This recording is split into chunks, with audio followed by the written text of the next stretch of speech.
So today I am joined by Vanessa Parley over at Stanford University, and Katie Knight, the president and executive director of the Seagull Family Endowment. Um, so a lot has happened and I think also in the last week or so with the administration and recent AI convening that they held over, only helping emphasize the need to really focus on what's happening with AI and what is our role across philanthropy, across institutions, across policymakers, venture capitalists. So I think where I'd love to get started with you all is number one, I think I would love a brief highlight of what your organization does for the audience here. And then two, really going into what sort of problem you're trying to solve right now with AI. So Vanessa, do you want to get started? Sure.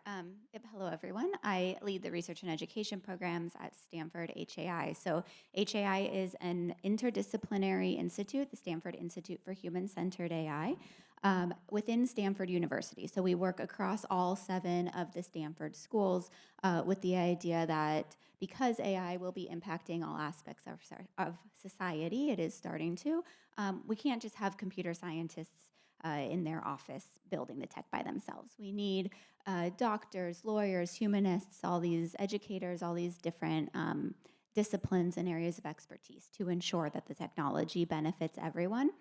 And so I guess as far as where we're focusing, we focus on human-centered AI and how we think about that, which informs where we put our research funding is the H, the A, and the I. So the technology will impact humans. The H is human impact. And so we look at work and research analyzing how the technology will impact humans and ensuring that we think about ethical implications and other implications early on in the research and design process. The A is augment. So we look at research designing technologies that augment humans, don't replace humans. So making us better designers, better educators, better healthcare providers. And the I is intelligence. So while the current wave of AI is based on this architecture called the neural network, which is very roughly based on the human brain, our human brain actually works quite differently. And so what can we do to learn and research how the human brain works to build the next generation of AI technologies? I'll pause there, but more to say. Thanks. Hi, I'm Katie Knight, president at Seagull Family Endowment. At Seagull, as a philanthropy, we're focused on understanding and shaping the impact of technology on society.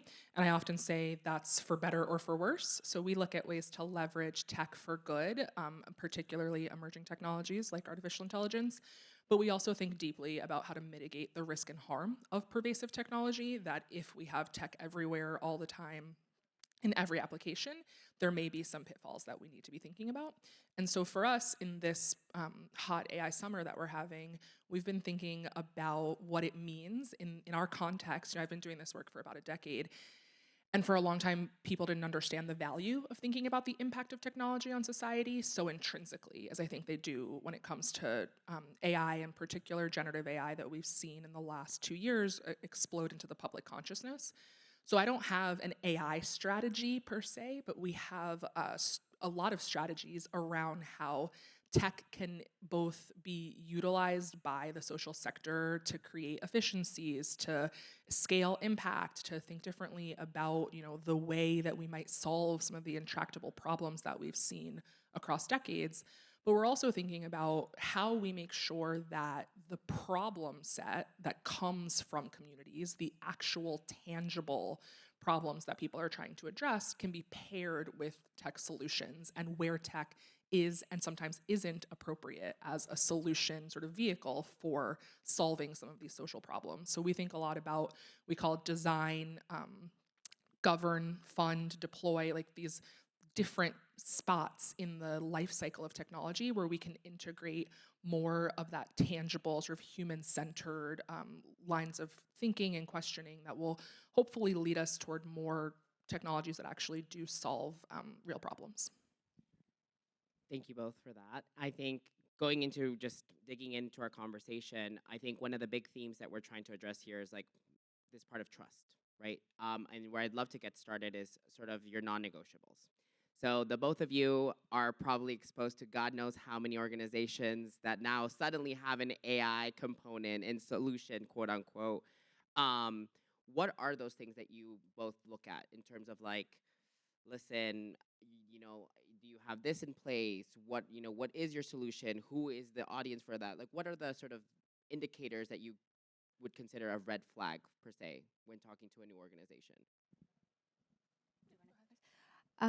Yeah, so I think that this is continuing to evolve, but I'll talk about kind of two aspects that we're thinking about at HAI. So, one is what we call the Ethics and Society Review Board. So, we have large grant programs and we distribute funding, and all of the proposals that come in for research funding, the researchers have to submit a one-pager on what might be the implications of this research and this tech if it were to become ubiquitous across society, and how are you adjusting your research process in order to mitigate those risks. We have an interdisciplinary panel of people from computer scientists, from ethics, from healthcare, from all of these different disciplines who review those statements, and they work iteratively with the researchers to adjust kind of their methodology before the research is done. So this is good because it's very early on in this process versus like you're about to deploy the tech in the world and all of a sudden you need to change things. The other area is co-design, so really understanding, as Katie mentioned, the community needs and what you're building like actually what the community wants. I think we've seen historically a lot of tech where like, of course, the people developing it have had great intentions, but they didn't have that interdisciplinary perspective to really understand the needs of society, and the broader public wasn't quite involved. So I think kind of like call to action to everyone in this room and broadly is, even if you don't feel like you know enough about AI, it is still quite new and we're still figuring things out, and we need as many voices as possible. Yeah, I think similarly, I look for really clearly defined problems. A lot of people can tell you a lot about their solution and how fantastic it is, but when you ask them what problem that solution is aiming to address, they don't have as crisp an answer. And that to me is a red flag, because I think in the design process, you're usually wanting to start from what am I solving for, not from what can I do today. And so thinking about how people have defined their problems and whether those problems feel tangibly addressable through technology or feel like technology is being applied to something just because it feels like, well, this is what we should do. And I think that's especially true when it comes to AI and generative AI.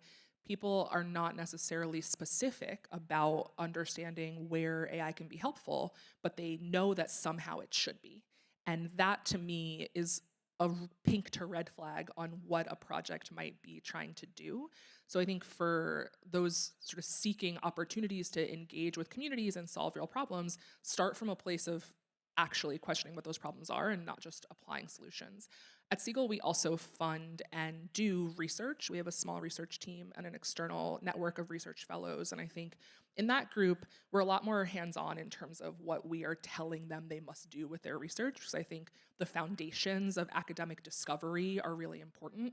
But we do really enjoy having a network of fellows, because what they do when they come together, and there are about a dozen per cohort, is spend a lot of time talking about the tangible potential outputs of their research, what they're learning, and how it might affect or impact the world. And that's a really natural thing that comes up because they're in community with other people who care about it. So I think trying to create those spaces within the academic world for people to understand how the application of what they might discover can be net beneficial to humanity. And hopefully the research is being done within a context like Stanford HAI, like the MIT Quest for Intelligence, some of the places where we know that the ethical values that are being placed on the way work is done are just as important as the work itself. Okay, two things that I kind of want to dig in on here is, one, is there an example of an organization that, let's say, is that green flag that, that basically answered those questions, that, dug into, here's our purpose, here's our why, that comes to mind for either of you? I can start with a small example of a project that we funded, an organization called Quill, which has been around for a long time as a literacy writing coach and tutor. They have tons of data on actual teacher feedback on writing samples, and they used that to develop their own tool that helps students and teachers sort of assess their writing. It's sort of a co-pilot, but not in the sense that it's prompting you and telling you what to do proactively, but more so that it's able to co-pilot when you need that assistance and help.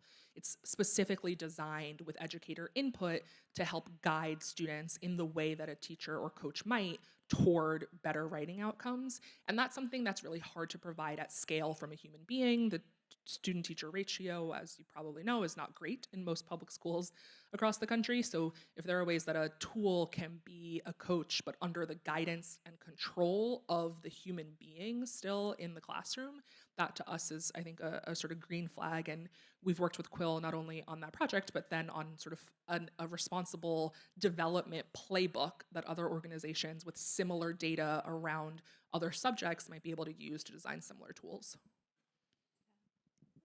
Yeah, I guess the projects that come to mind are similarly kind of in the field of education that we work on, building tools to augment educators.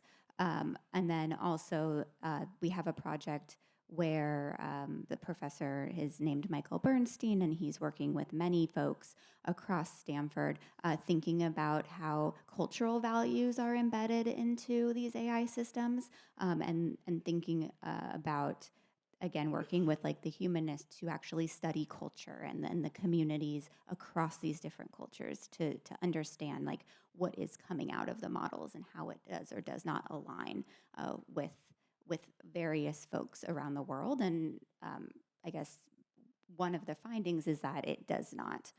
And so how can we better align the technology in that way? You both have talked a bit about sort of the R&D side of this. We're currently in an era where R&D funding is just gone, from the federal government. So I know this has put a lot of pressure on philanthropy to step up, but I think what I'd love to hear from the two of you is, number one, from a practitioner sense, as well as from a philanthropic sense, why is R&D so important? Like, why is it something that we need to continue to make a stance on in this day and age? Yeah, I mean, especially coming from a place like Stanford, R&D is like where we get some of these large innovations, right? Like the internet was originally R&D, GPS originally R&D with these like really long time frames. Like it may or may not work, but if it does, it can have significant value to society, and AI is one of those things. So for example, again, like right now, that technology underpinning or the algorithms underpinning AI right now are neural networks. There's researchers at Stanford, one of which will be speaking tomorrow. His name's Surya Ganguly, is thinking about what is the next generation of these algorithms. So the human brain is much more energy efficient. It's much more data efficient. How can we build AI in that way? Now, some of his ideas, and there's another, I keep naming these researchers, in case you want to look them up, Kwabena Bohana, who's building the next generation of like an AI chip in 3D. Like these ideas may or may not work. They're research, but if they do work, it could significantly change the ecosystem, and there needs to be people who are willing to place bets on these ideas. Historically, it has been the government and philanthropy. Philanthropy can't fill the hole, um, but there's opportunities, and we need to think creatively. Yeah, it's really, I think sad is the right word, what's happened with R&D funding. And not only what's happened recently with this drastic cuts, but over time, over decades, the government's investment in basic research and R&D has been diminished. And I think it's unfortunate because that is the driver of the innovation engine for the United States. Like the things that we build in these labs ultimately then leave the lab and become commercialized and have this incredible benefit to our economic output. And so we're now seeing, I think, a long tail of what it will look like if we continue to disinvest there. And fundamentally, philanthropy does not have enough resources and does not have enough expertise to fill the gaps, because the priorities that are set around research agendas, around R&D, about what is developed, that's not up to me to decide. I have to be a master of many types of knowledge, and trust me when I tell you that, the right R&D investments for the government to be making is not necessarily one of them. But there is so much value in knowing that there are folks in the Department of Defense or folks who are, working at different agencies across the government, seeing needs at scale and recognizing the potential in solving them. I think we've turned a lot of R&D over to private companies in the commercial sector, not recognizing that while application and commercialization is hugely important, you can't have that as the first step. Like, that first step does need to be the basic research. So I think for me, leading a philanthropy, it's not just about how do we plug holes, because we are trying to help preserve some research and obviously have projects that we've funded in the past that have been then additionally funded by the government, and now we're trying to help our partners figure out what to do with them. But also, we need to be a part of the advocacy for the federal funds to come back, and for research and science to be protected and respected as deeply as it has been in the past, if we want to have any hope of having the sort of future that we could if we made those investments. Now, I know R&D is just one of the many things that have been affected, but let's talk, there's worker protections, algorithmic bias, children privacy, public infrastructure, a lot of things for you all to kind of decide what to pick on. How are you prioritizing, and sort of what sort of effect has the decisions of more, whether it's also state governments, where I know, Katie, you're doing some work across several different states, have really shaped what's on your to-do list? Yeah, I mean, we can't boil the ocean, and that's always true in the social impact sector. There are a lot of problems and not enough resources and people to solve them all. But we do see opportunity. Right now, I'm looking for the spaces where there's a glide path, where if we fund something, if we invest in something early stage, there's an actual opportunity, whether that's through state and local governments or through other private markets, for these things to grow and scale. For a long time, philanthropy has had this objective of, like, if we do something in a pilot, then the government will fund it, and that's success. And we need to change that mental paradigm if we're going to be successful and help invest in sort of the next phase of what matters. I think on the AI front specifically, there's a lot of impact that we're seeing immediately as people try to pick up sort of productivity and efficiency tools. There's not as much knowledge and awareness of the need to build the public infrastructure for AI and other emerging technologies to be developed sort of at scale in partnership with communities, and to get people who are not in the most well-funded, aggressive places to be able to build with AI. And people focus a lot on compute, and while compute is important, it's also very expensive, and that's usually a non-starter in the social sector. I also think it's a bit of a misdirection. Compute matters, but it doesn't matter as much. We don't need $80 billion worth of compute to solve some of the problems that the nonprofits we work with are dealing with. We need knowledge, we need public data sets that are clean and usable, we need tools and resources in the most basic sense, and we need like that much compute, relatively speaking. So I think there's a lot of potential, but people are a bit scared off by what they perceive as really high scale of cost to start to dig into some of these problems with technology. I will mention to that point too, like something that we're seeing at HAI and thinking about at HAI is that the cost of this technology, similar to other technologies historically, is starting to go down. So, like, do researchers and some of these nonprofits and social sector really need all of the compute that OpenAI or Google or some of these companies need to build at the frontier? Probably not. Like, the cost is going down, and some of the innovations can be had kind of at lower levels. One other comment I wanted to make is, I think it was like 2 years ago now, we did a big survey of social sector organizations and kind of how they're thinking about AI. And one of our recommendations from that was funding kind of this infrastructure, not just the compute, but the data sets, the talent. So, like, a lot of nonprofits are funded like project-based, but if they're going to be like an AI nonprofit, we need that knowledge across all projects and then data sets across all projects, not just kind of vertical project based. I'll make one quick plug just because you talked about talent. So one thing that's recently in the past year come out of sort of the Seagull Endowment world is a new nonprofit called Open Athena, which is focused on providing software engineering resources to high potential research projects at universities across the country that definitely don't have the capacity, both from a salary perspective, but also from an expertise and career path perspective, to bring in the most talented software engineers who can help apply AI methods to research in different areas of science. So not AI research, but research that can be enhanced by AI. And I think those kind of efforts, like the centralization of a very otherwise expensive resource that can then be shared on the back end by, in this instance, research teams, but there are other examples where I think other types of organizations could use them, is the sort of thing that scales and makes it possible for us to use tech for positive social impact. Sorry, I just want to build on that. As someone at Stanford, even a well-resourced school like Stanford does see these needs, even within the computer science department. Like, building at the frontier is very difficult in like the current academic model. So that academic model might need to be re-envisioned out of just single PI with some postdocs into like multiple PI infrastructure around professional engineers to build the professional tooling, and just kind of rethinking the needs in order to see the opportunities and achieve the opportunities with AI is different now. And hopefully I will have time for one question or two. But last thought here, we have it's a mixture of people here: technologists, investors, philanthropists. What's that one call to action as we talk about AI for social impact that you want them to take away, either double down on or a strategy they need to just retire?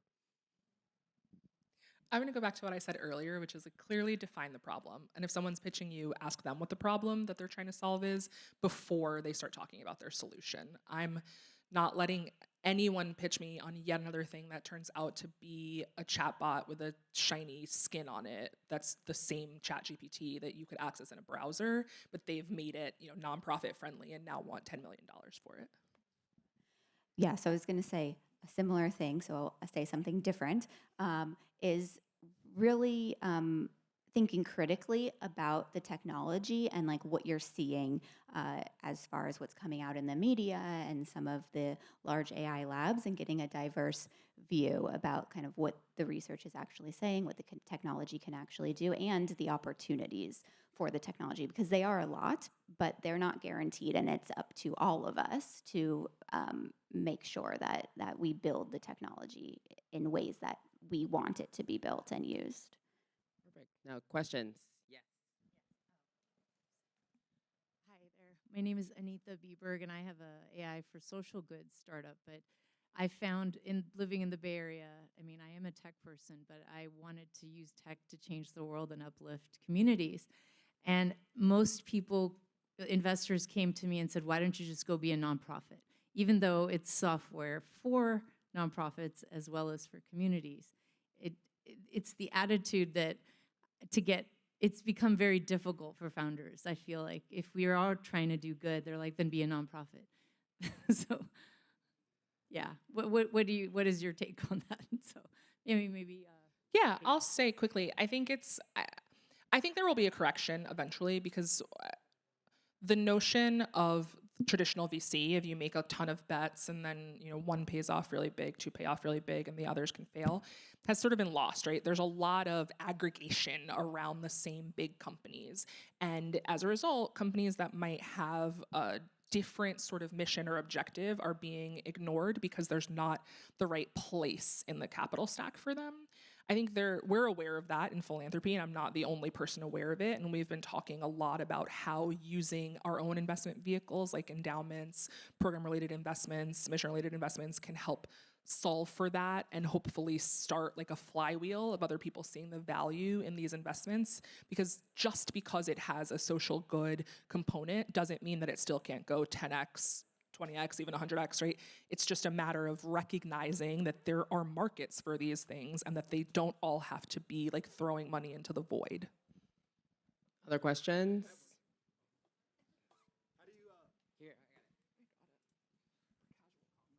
How do you reconcile the paradox of, like, Audre Lorde's, the master's tools will never dismantle the master's house? I'm a pragmatist.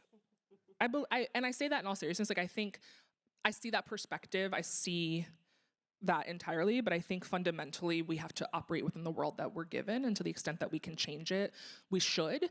But I think particularly when you look at the wave of Gen AI tools that have come out the last year, there's a lot of potential harms we should be thinking about, talking about environmental risk, et cetera, but there's also a democratization.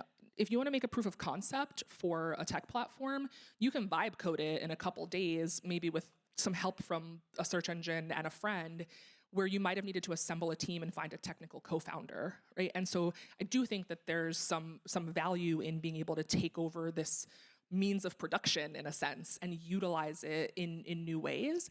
That being said, I'm not all in on like AI is gonna save the world. I think there are both other technologies and other non-technologies that need to be applied to solve that problem. And it's about finding like the harmony of those things together.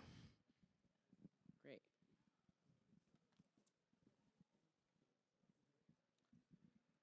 So there is a lot of conversation about the ethical AI. So I think the whole of the pessimism from the industry may be coming from this social aspect of it, and also the ethical guardrails, missing the ethical guardrails. So what are you thinking about that in the social for impact aspect? Can you clarify the Ethical guardrails, like basically, how are we redefining ethics in AI? I mean, it's like you almost know what Katie and I are talking about later this week in New York, so. I guess I'll say one thing is just you can think about ethical guardrails as like a hindrance or value market driver. And especially if you look at places like healthcare or finance, these are types of fields where they have historically have been very it's important to protect privacy and those types of things. Yet there is a lot of opportunity. So if we can build AI in ways that are ethical and protect our privacy, I think that there's a big market for that. I mean, I would prefer that, and it's about educating the public, right? Like people, when Facebook and Google first came, like we didn't even think like, oh, how are they using my data? But now we're much more aware of that. I'll let that be the last word. We could talk for an hour about that question, but I'll let that be the last word. Thank you all. Yes, thank you, thank you.